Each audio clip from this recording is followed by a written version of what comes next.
Good morning and welcome to the Perfect Day While We Stay at Home webinar. I'd like to introduce our president of camp, Ms. Audrey Bosno. Audrey? Thank you, Megan. Good morning, everyone. It is 10 o'clock on the dot, and I think we just give everyone another 30 seconds or so to log in and before we get going. I just want to take a moment and say thank you to everyone for being here, and I'm glad that we are all coming together during this crazy time.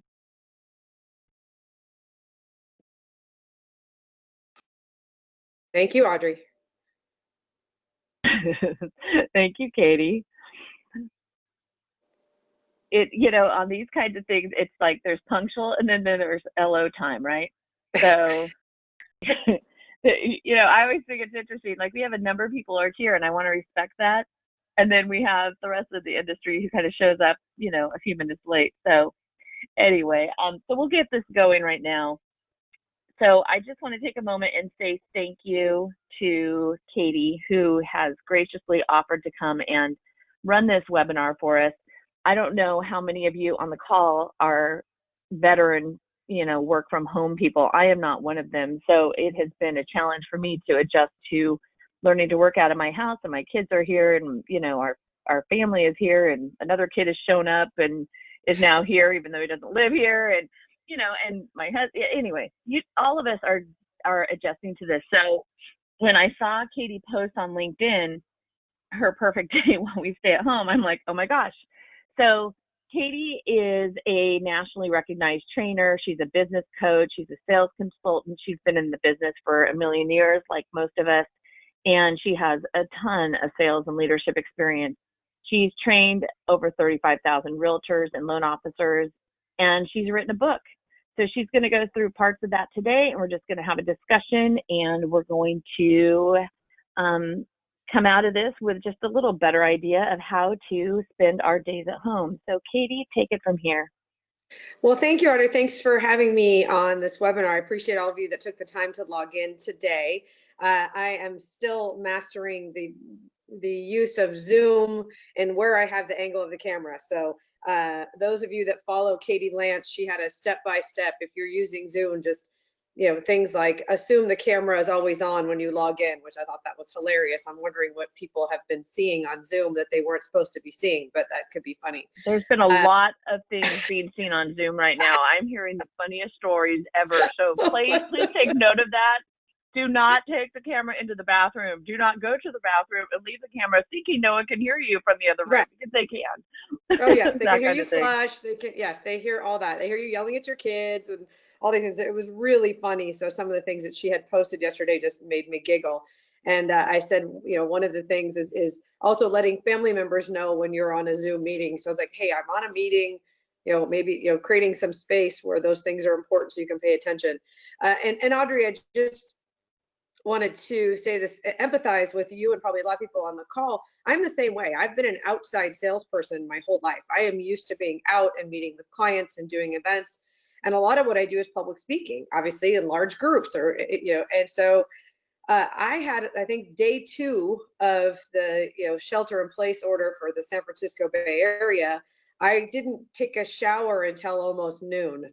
And I was like, this is not good. Like and so I created the schedule more for myself because I knew that this was something that I needed. And I thought, well, I'm probably not the only one that's struggling with this. And so I posted it on LinkedIn. So I appreciate you picking it up. But this was not out of any sort of like, oh, I'm so good at this. This was I know what I need. And I had to create something right away to help me get started. And we will go over it. And I think we're going to send out a copy of what I posted on LinkedIn, the perfect day, to everybody that's registered today. So appreciate that. And it's just really kind of a guide. And then also I'm going to touch on a few chapters of the book that I wrote called Fortune Cookie Leadership. And Fortune Cookie Leadership is really 52 little one-liners, so it's that are like little fortune cookies, little bits of wisdom with the story of where the line originated, and then how it can help you with your business and your life. It's dedicated in memory of my mom, who was sort of the queen of the one-liners. So hopefully my mom's wisdom can help you and your family during these challenging and interesting times. But also people are creating this time to be creative and do some really interesting things. So we'll talk a little bit about that as well. So Megan, thankfully, is helping me with the slides, so I'm just going to have her go on to the next slide here.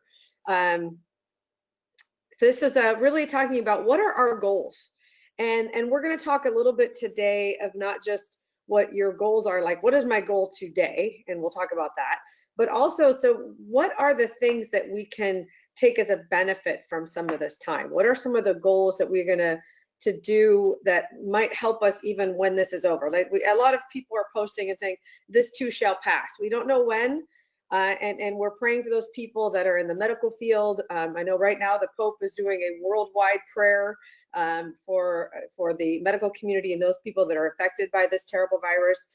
And there are some things that we that are doing at home for our families, our clients, our friends, our community.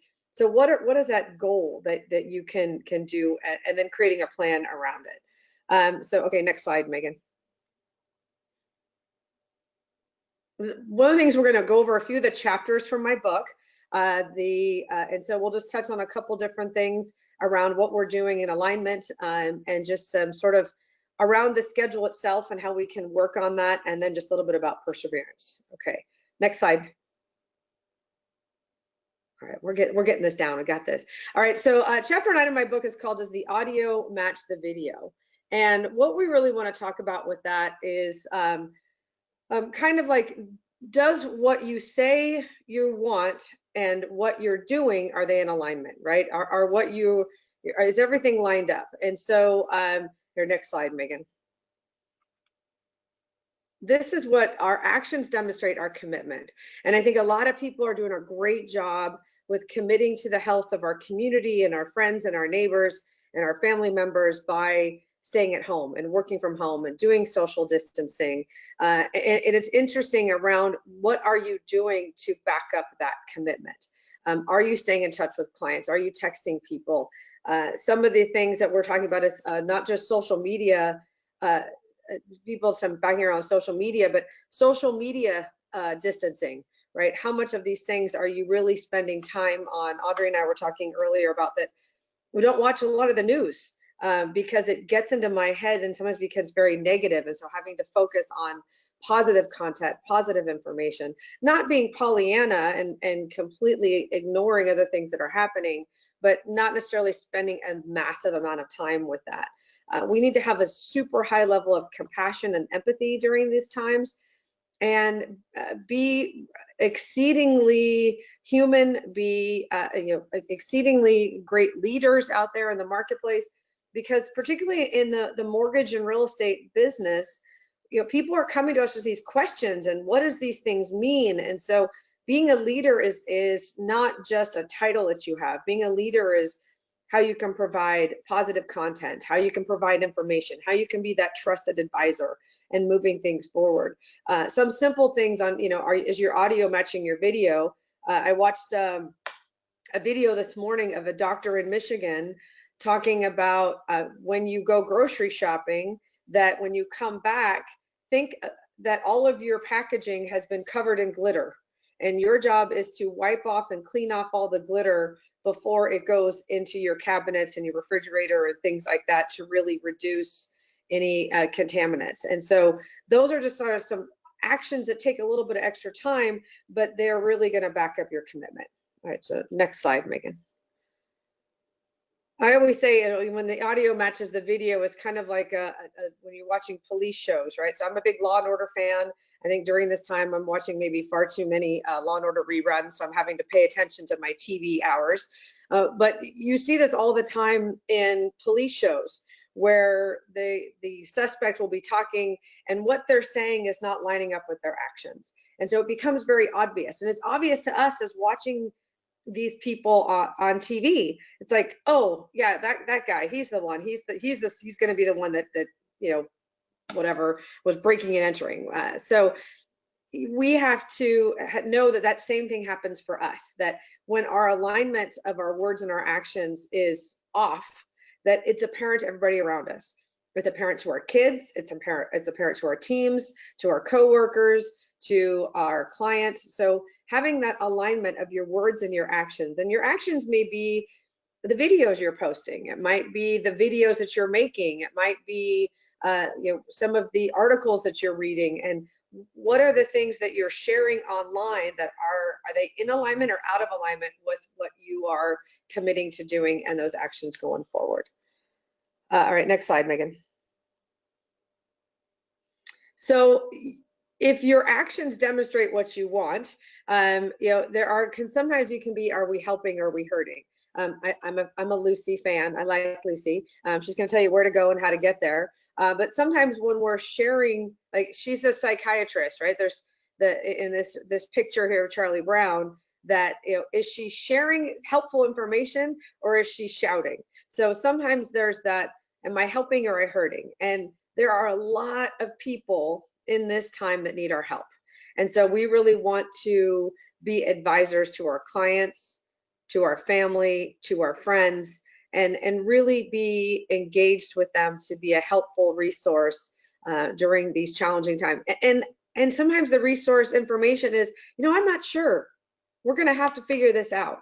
And that's okay too. Being honest and open about things you know and things you don't know, or things that you need to research and get back to people, that's okay too. It's a perfectly okay to be open and honest and vulnerable on these times, and make sure that what we're telling people and what our actions are really lining up so that your audio is matching your video.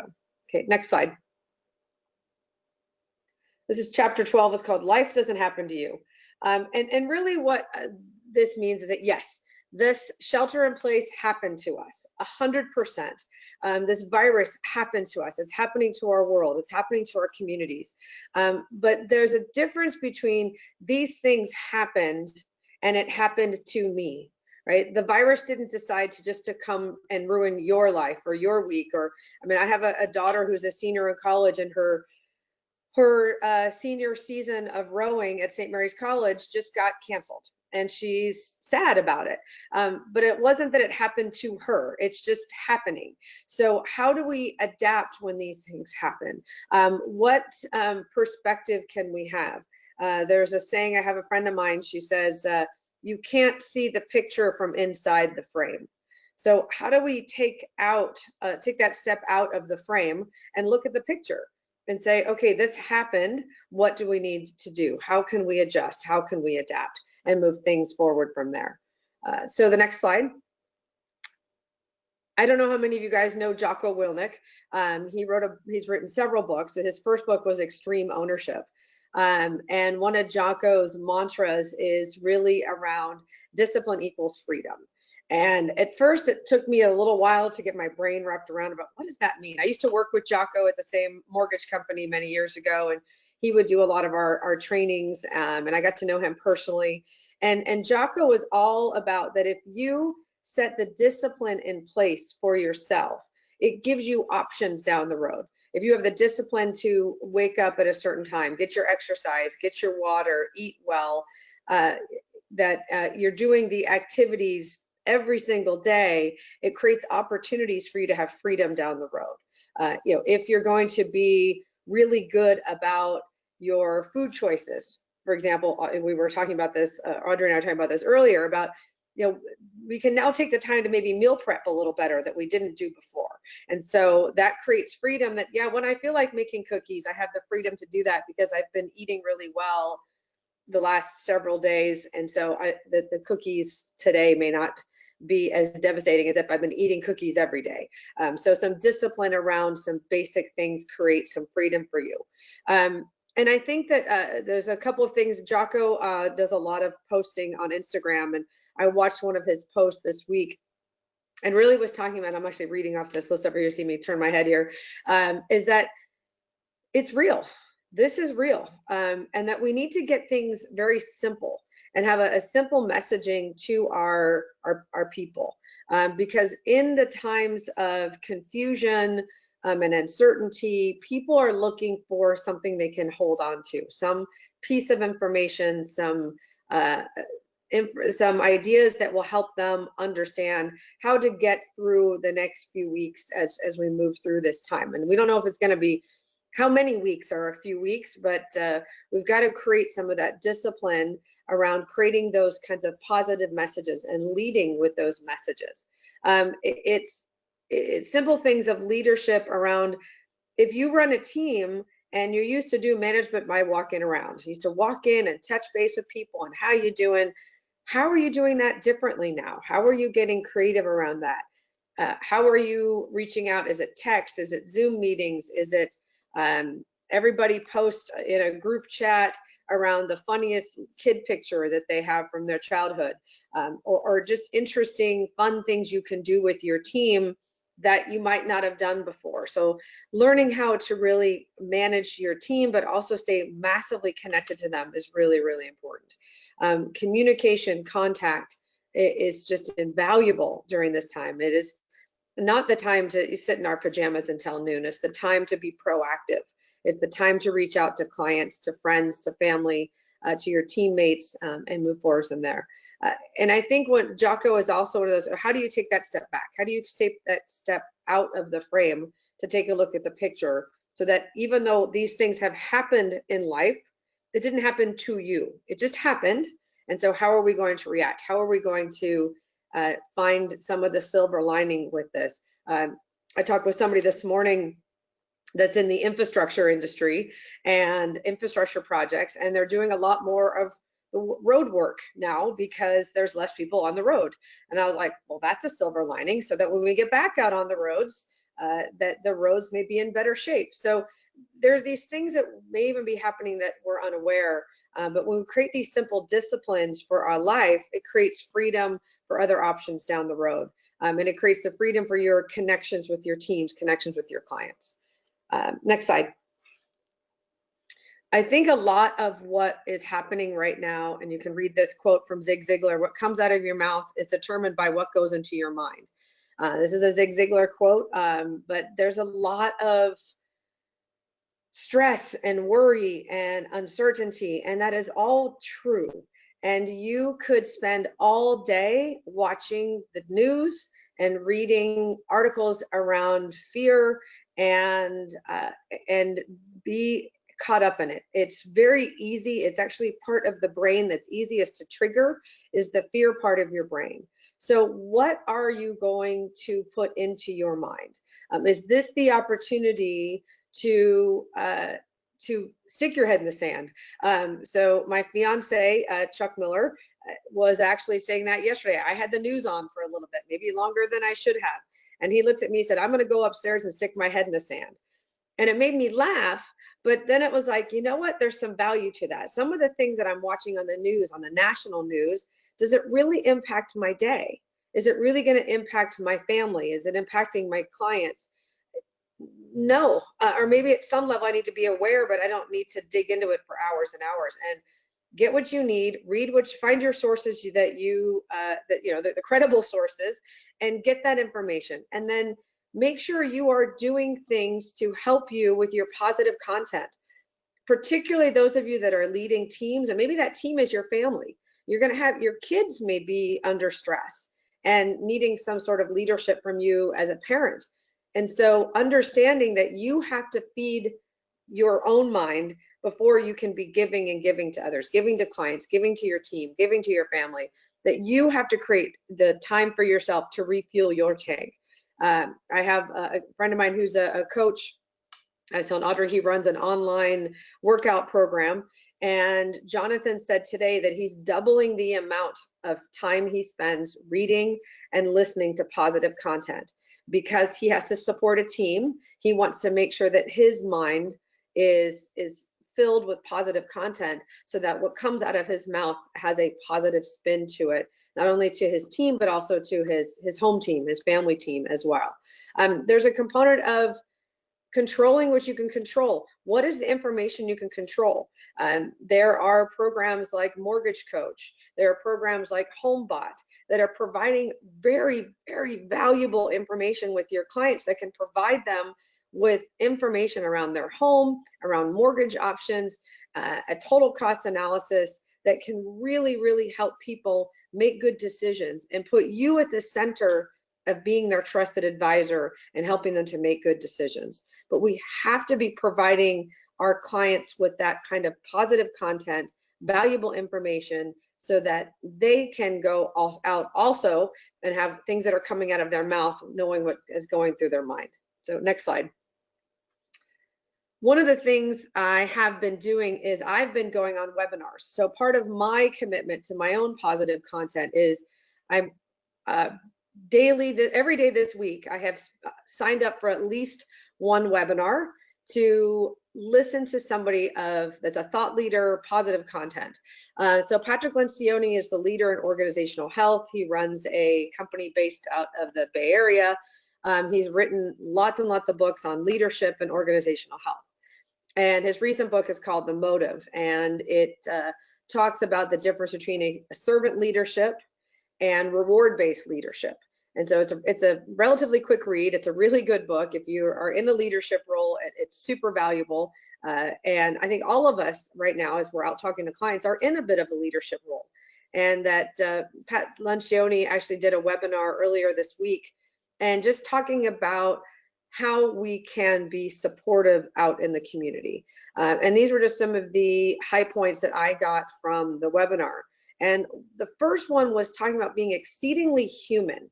And it's okay to be vulnerable. It's okay to say, I don't know. These things happened, but what can we do to support each other? So being exceedingly human, share your feelings, listening to people.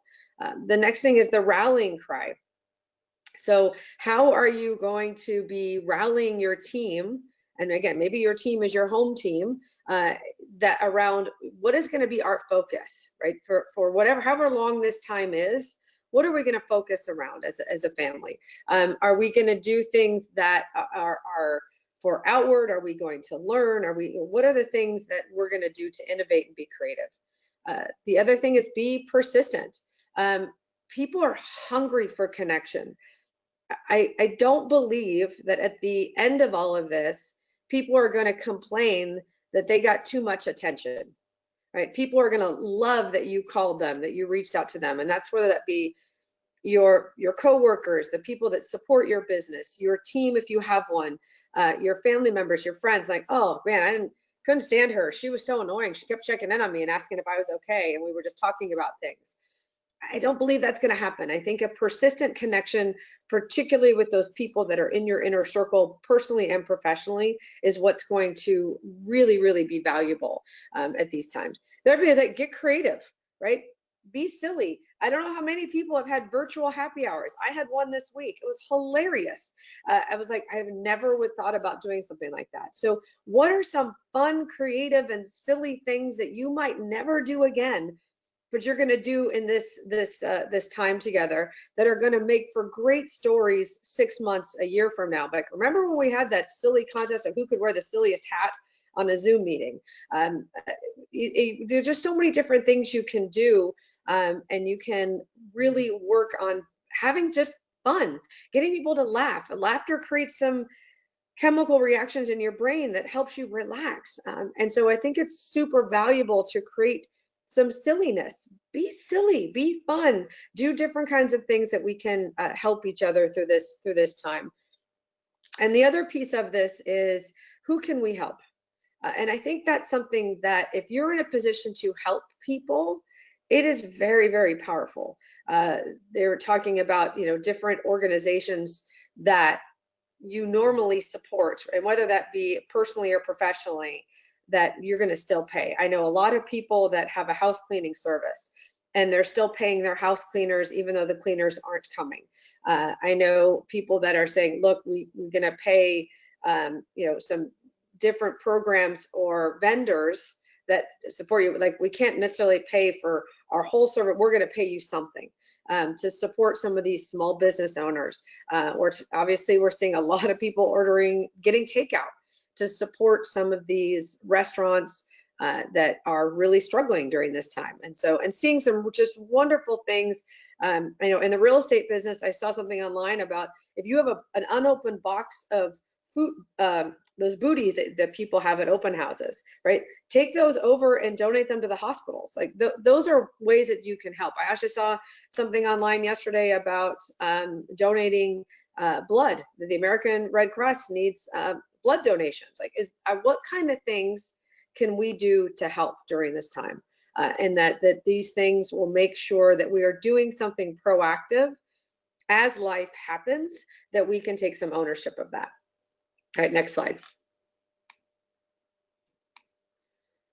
I say one of the things is a lot of what we're talking about here is mindset.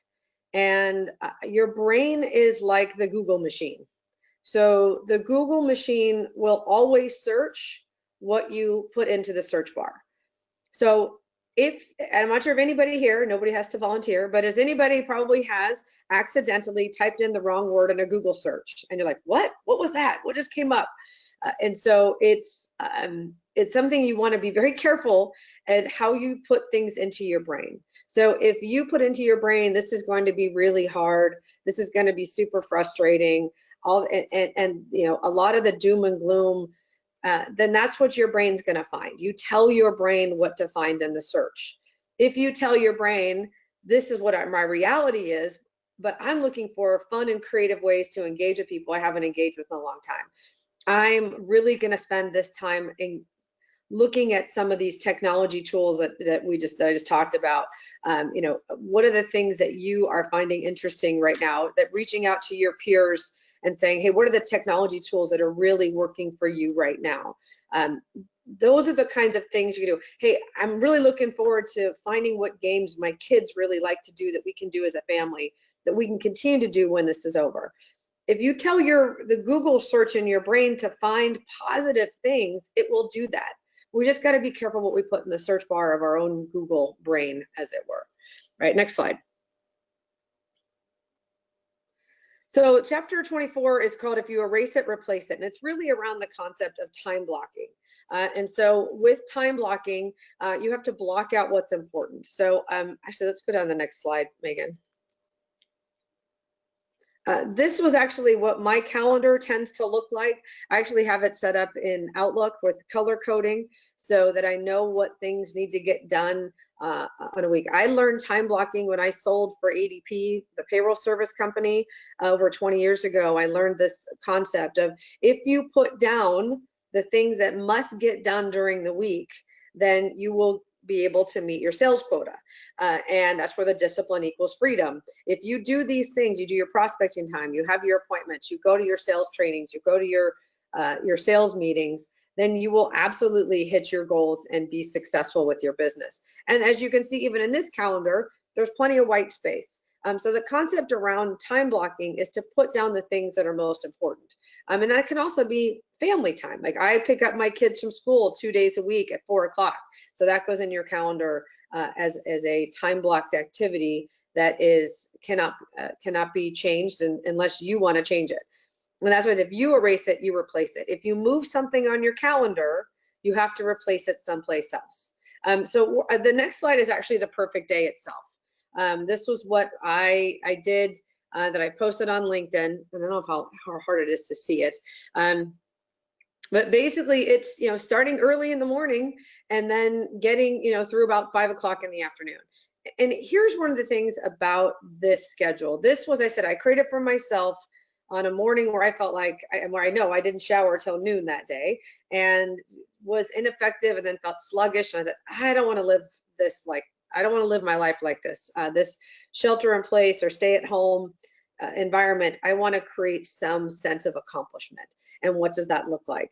And I think what we are really seeing with this is that is around starting off your day with some quiet space. Is it prayer? Is it meditation? Is it yoga, stretching, and creating that time to just get into a quiet place of reflection and helping you to start your day with a positive intent. I like to exercise first thing in the morning, and it helps kind of start my energy for the day. I mentioned in this list, I've got Energy Up is the online class that my friend Jonathan runs, or online company that he runs for exercise. I've been using it for years. I'm a huge fan.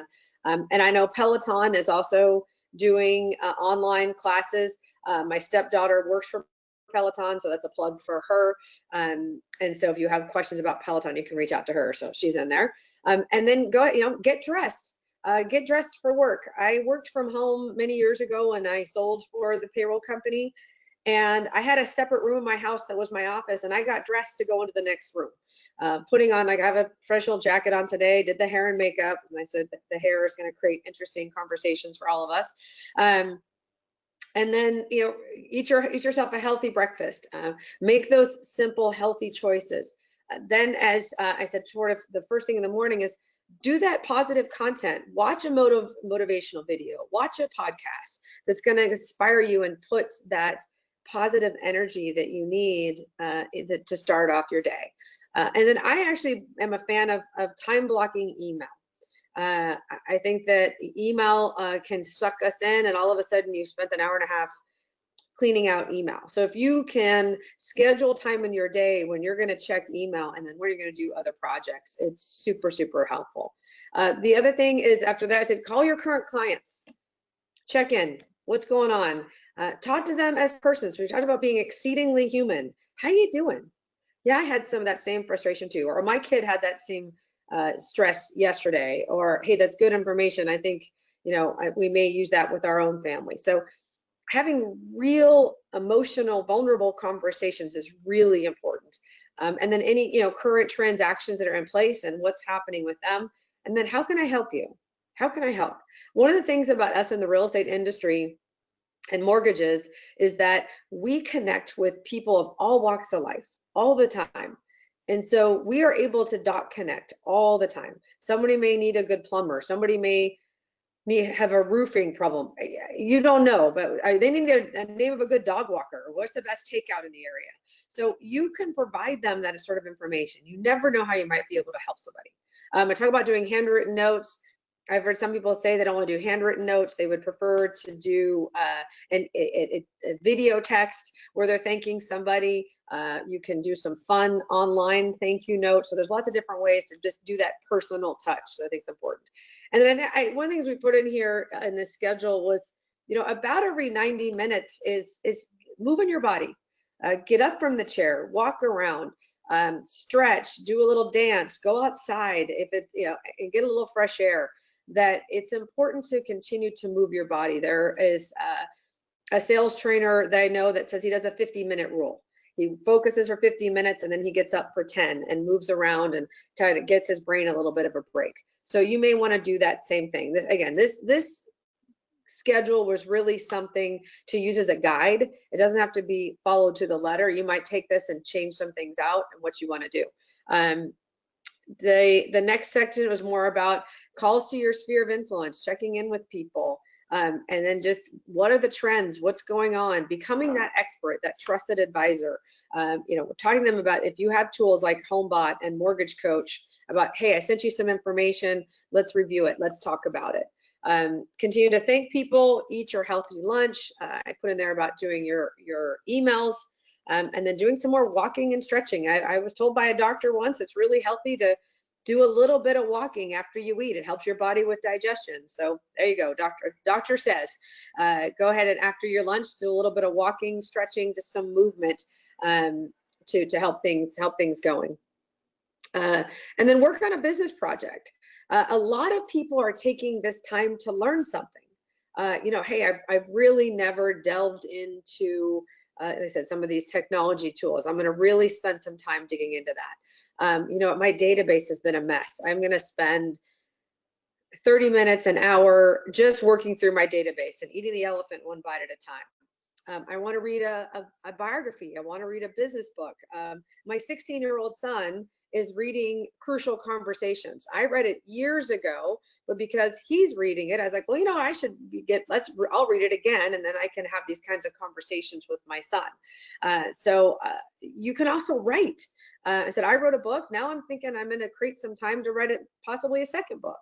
So whatever those things are for you on a professional project, this is the time to do that. Or you might be having some appointments. A lot of people are taking the afternoon to do some of these Zoom meetings and appointments. And so this might be an opportunity to do that. Again, take your break. And then the last part of the day is if you don't have appointments or other meetings set up, is schedule that time to do some personal projects. Somebody talked about, creating your workspace, cleaning up your workspace and making it really feel good about how it is. I cleaned out a bookshelf And every time I walk by it, I have a sense of accomplishment, that it looks clean and organized, and I love how it looks, and it doesn't take away from my energy. So somebody said, if you walk into a room of your house and there's something in that room, a piece of the room that always kind of bothers you, right? That's taking energy away from you. So take that little corner of the room, wherever that space is, clean it out, organize it, spend that time so that the next time you walk in the room, you're like, oh, this feels great. And so you want to create those places for energy and moving those things forward as well. So that's the schedule that I posted on LinkedIn. So hopefully that makes sense to everybody. All right, next slide, Megan. The other piece is we're talking about social media. You can schedule your social media time, how much time you're going to be putting content on there.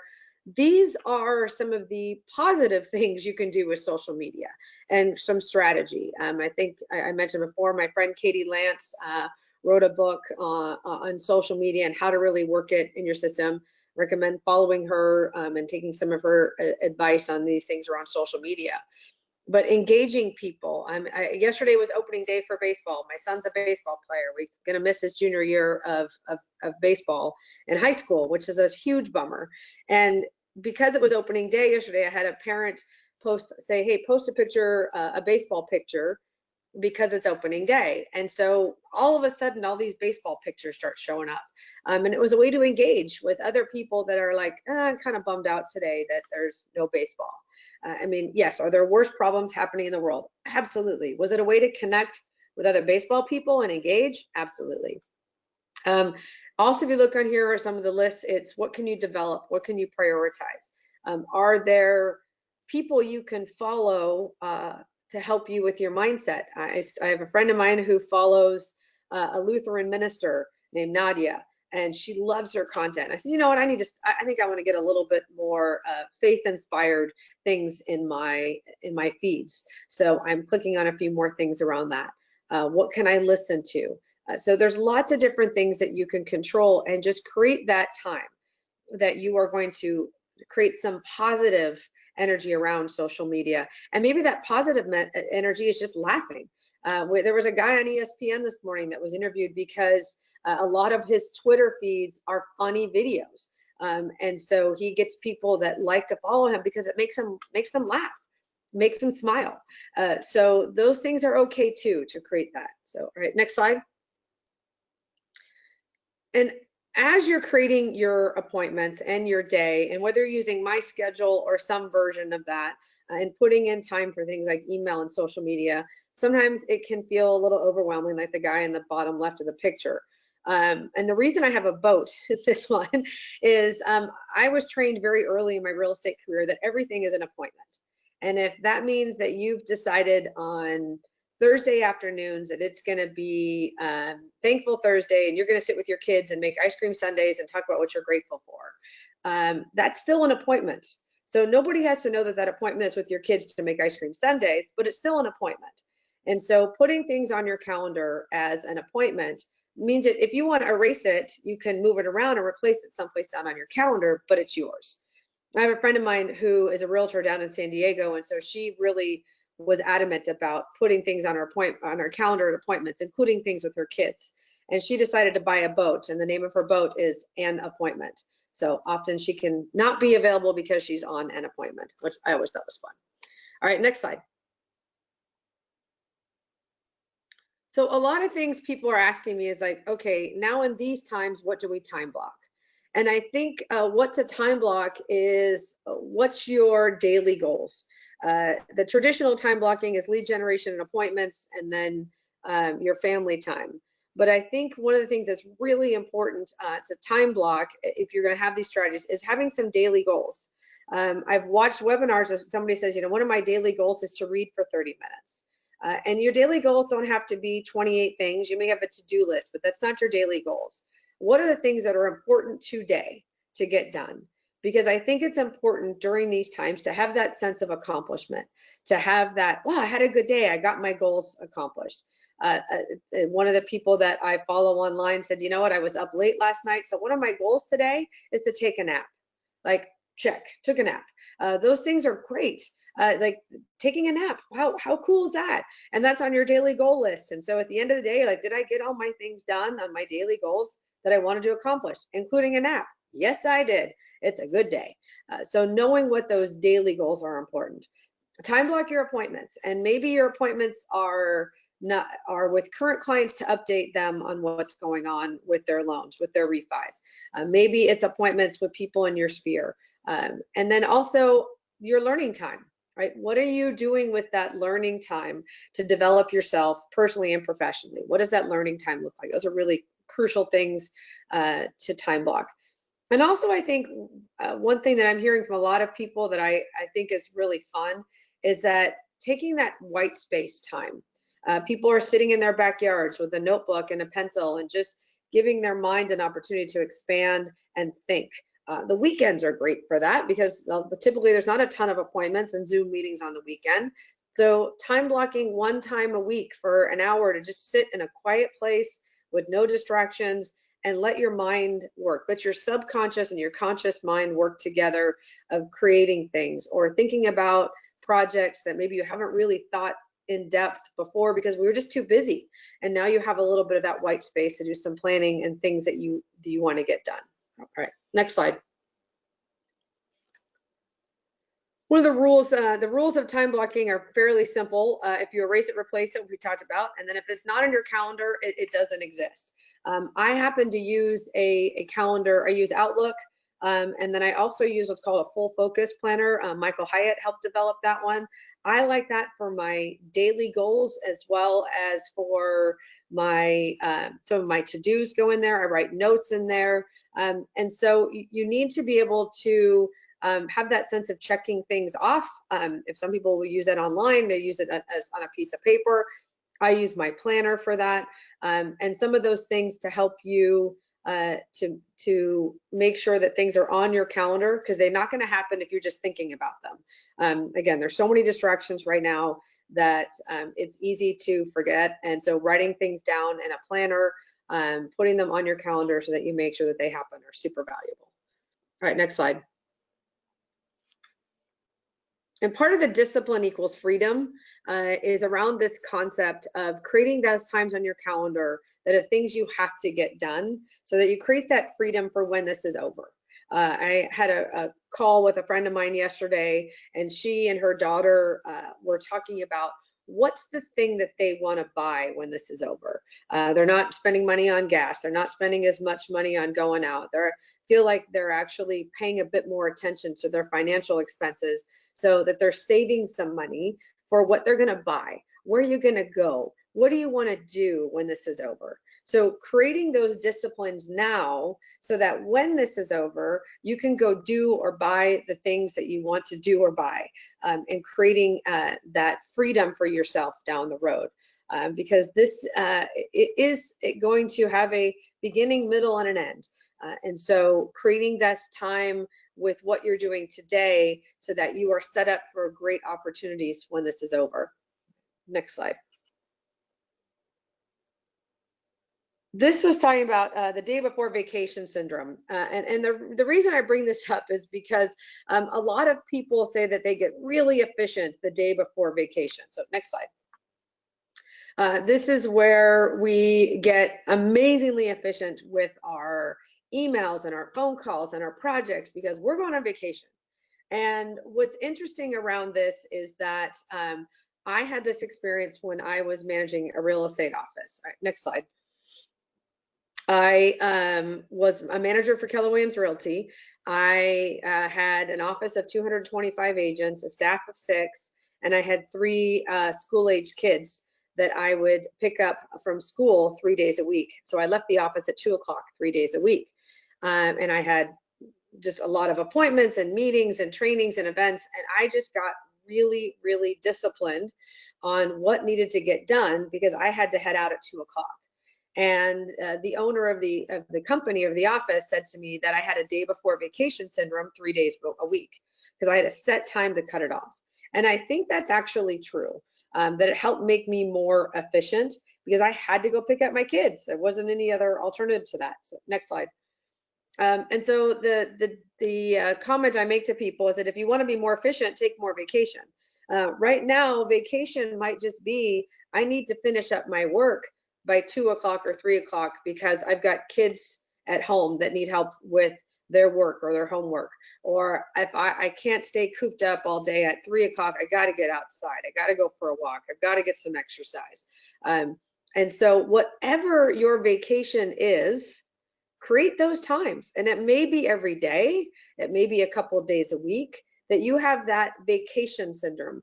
I really am enjoying this book or this Netflix series, or you know, I've been watching these podcasts and I want to watch more of them. So I'm going to plan to end my day at a certain time so that I can spend an hour or 2 or 3 on these other things that are vacation, right? What is that thing that I need to get, that I really am looking forward to doing? So I'm going to get everything else done before that. And so it's creating that day before vacation syndrome can actually happen on a daily or weekly basis. I know some people are saying, look, I'm scheduling all my appointments to be finished by noon on Friday because I want to really enjoy this time with having my whole family home, having everybody in the same house. I know Audrey was talking about how various kids are coming around and what they're doing, but there's a certain positive energy that gets to go with that as well. So whatever that vacation looks like for you, you can make that happen for yourself and be more efficient. All right, next slide. Actually, we'll just skip it to the next slide after this. All right, and I know we wanted to make some time for Q&A, so I've just got a couple more slides. This is actually the last chapter of my book. It is he that shall persevere to the end, he shall be saved. So next slide. And this is obviously around perseverance. So this slide here is at Santa Clara University. So I'm a 3rd generation alum of Santa Clara. My mom was in the first class of women at Santa Clara. And so you'll see the Mission Church. If you guys have done your mission projects, you've seen this in California. And the Santa Clara Mission out front is got a crucifix.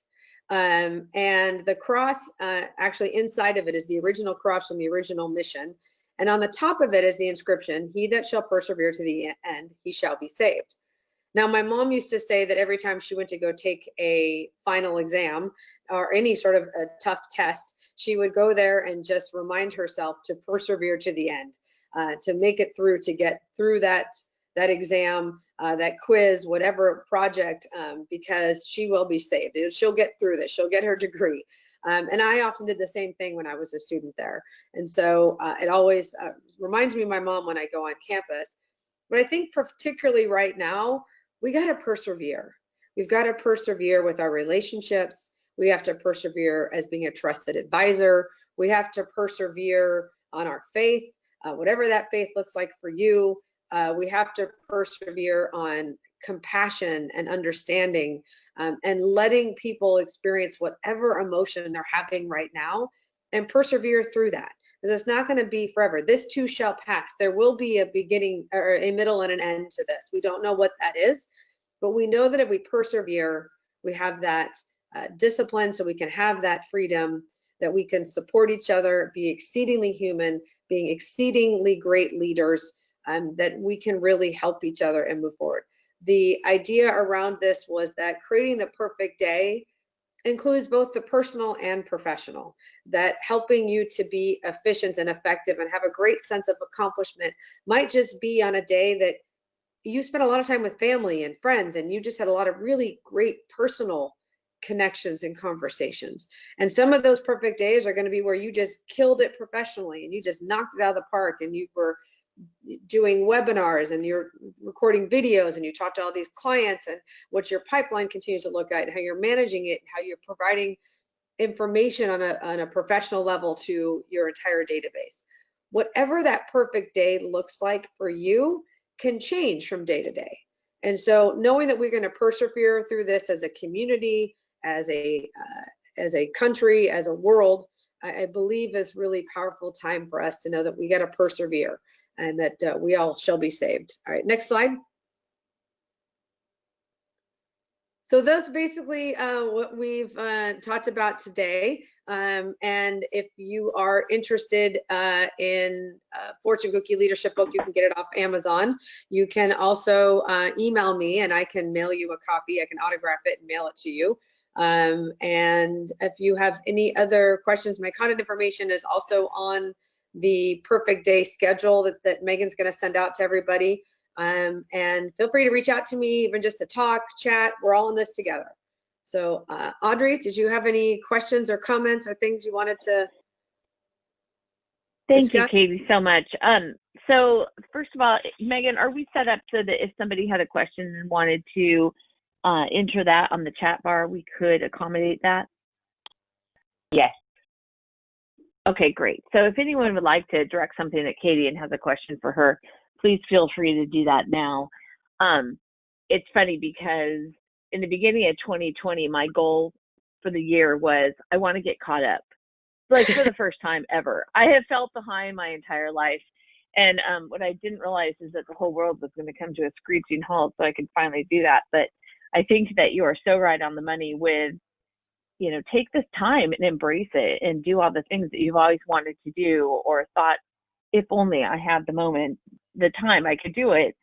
So I'm also going to take a moment to say, to tell people a little bit about what we have coming up next. So next Tuesday at 11 a.m., Dave Luna is going to do an industry update for us. So a flyer will be going out today, and that will be posted on the social media website. So look for that, and you can sign up.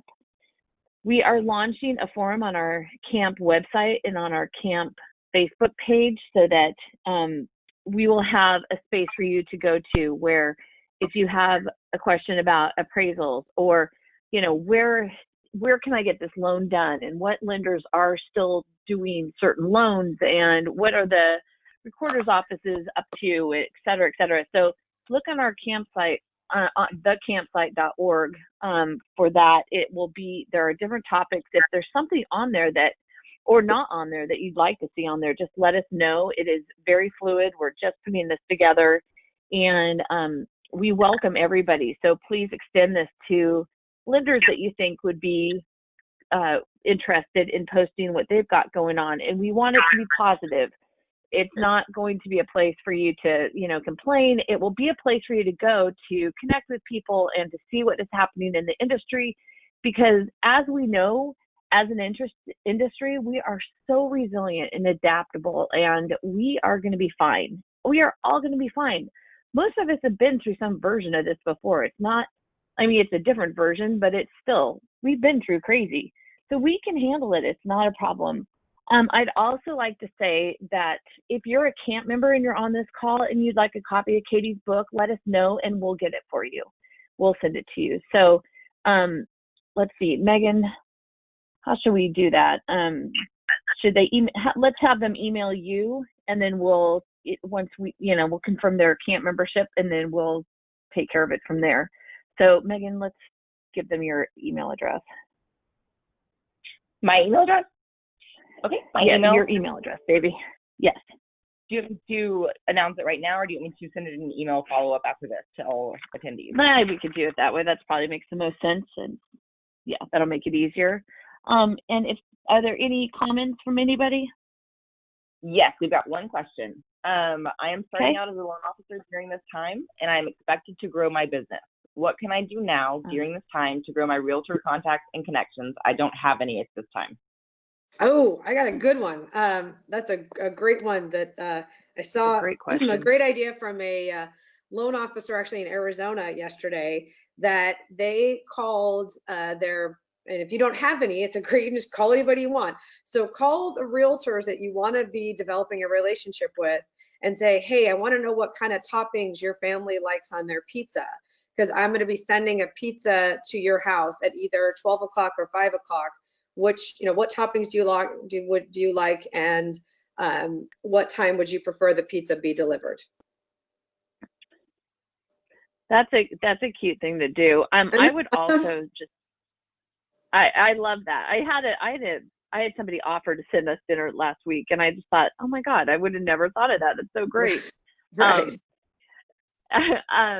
I would say, as a new person, I would work on putting together a database too, because that is something that if you can get that solid right out of the gate and use something like Mortgage Coach. Mm-hmm.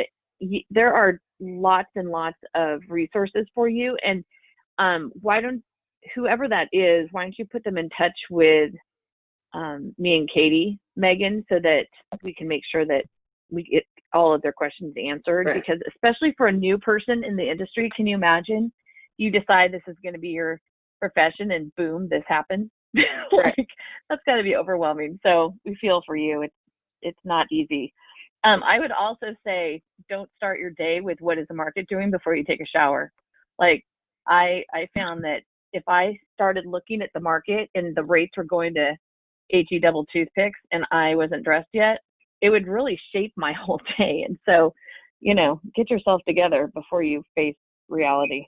Right. Well, the other thing I was just to say that is, as far as getting out to realtors, and well as every contact that is, any name that's in your phone is a contact, is HomeBot has been a great tool to provide people with information and to reach out and connect with realtors. So if anybody wants information on, Mortgage Coach, HomeBot, any other tools, that Audrey and I would be happy to tell you what tools that we're seeing out there that are really helping to connect people, as connect with realtors, and also connect with your clients with really, really valuable information. Well, and the other thing too is that people who've been in the industry forever and have big databases are really focused on their refinances right now. And if you're brand new and you don't have that, guess what? You have all the time in the world to focus on the realtors that everyone else is ignoring right now. Mm-hmm. So you really do have opportunities. And I think it's a good reminder for all of us to not forget that we have realtor relationships that are important, that we want to stay connected with. So, make sure that stays a focus too. I wanted to throw in one other thing. I think it's funny because as people are at home or having these virtual happy hours, I am having some pretty darn funny conversations with people because they're starting to drink earlier in the day. So if you call people at like 5 in the afternoon or 4:30 or 4, there are times that you're getting a whole different conversation with someone than you've ever had before, because they are, they're a few sheets to the wind. So anyway, I find that kind of thing fun and funny, and it kind of, I don't know, it's one of those positives. It is. So Megan, is there anyone else? There's one more question, and it's, what book do you recommend about time blocking?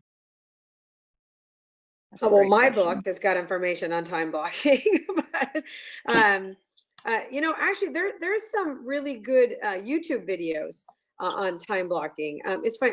The other person that writes about time blocking is Todd Duncan. Todd Duncan in High Trust Selling, he talks about time blocking. Todd mentored me in helping to get my book written, so he's a mentor and friend. So yeah, I think Todd's book would be another one. High Trust Selling. If you read it a long time ago, it may be a good time to reread it. Yeah. Yep. I think that's a great idea. I know that I struggled with time blocking for the longest time because I'm in the mortgage business. It is a fire drill every day. You never know what's going to happen. How could I possibly time block, and how could I put this together? But it really goes back to the discipline equals freedom idea, which I have come to embrace in my old age. Is the more disciplined I am, the happier I am, the more we do have freedom. So I think that's a great idea. So is there anything else, Meg? Nope, we're all good. All right. Well, if anyone has any questions about anything, we'll be sending out an email with the information that we mentioned. We'll post this on our website, and we'll look forward to seeing or hearing from you next Tuesday at 11 a.m. with Dave Luna. And then after that, the next thing on the hit parade is an appraisal panel, so we can talk to some appraisers and see what's happening out there with that. All righty. Thank you so much, Katey. I cannot tell you how much I appreciate you and how much we appreciate you. And stay connected, everyone. We're going to get through this. It's going to be fine. Have a great day. Thank you. Thanks, everyone. Bye-bye.